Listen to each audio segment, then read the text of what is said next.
ஒரு காட்டில் ஒரு சிறிய எலி இருந்தது. ஒரு நாள் அது தவறுதலாக ஒரு தூம்பிக் கொண்டிருந்த சிங்கத்தின் மேல் ஏறி ஓடிவிட்டது. விழித்தெழுந்த சிங்கம் கோபத்தில் எலியை பிடித்து, சின்னஞ்சுரிய உன்னை இப்போ விட்டா நீ எனக்கு என்ன உதவி செய்துவிடப் போகிறாய் என்று அலட்சியத்துடன் சிரித்தது. எலி பயந்தாலும் பணிவுடன், உங்களுக்கு ஒரு ஆபத்து வந்தால் ஒரு நாள் நான் உதவி செய்யலாம் என்றது. சிங்கம் எலியின் பேச்சைக் கேட்டு சத்தமாக சிரித்துவிட்டு அதன் தன்னம்பிக்கைக்காக அதை விடுதலை செய்தது. சில நாட்கள் கழித்து சிங்கம் வேட்டைக்காரன் வைத்திருந்த பெரிய வலையில் எதிர்பாராமல் சிக்கிக் கொண்டது. விடுவிக்க முடியாமல் அது வேதனையுடன் கர்ஜித்தது. சிங்கத்தின் சத்தத்தை கேட்ட அதே சிறிய எலி உடனே ஓடி வந்தது.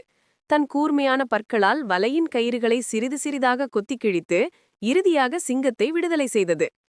மீண்டும் சுதந்திரம் பெற்ற சிங்கம், நீ சிறியவனாக இருந்தாலும் உன் உதவி என் உயிரையே காத்துவிட்டது. ஒருவரின் செயல்கள்தான் முக்கியம் என்று நன்றியுடன் கூறியது. நீதி: சிறியவர்களின் உதவியும் கூட வாழ்க்கையில் பெரிய மாற்றங்களை உருவாக்கும்.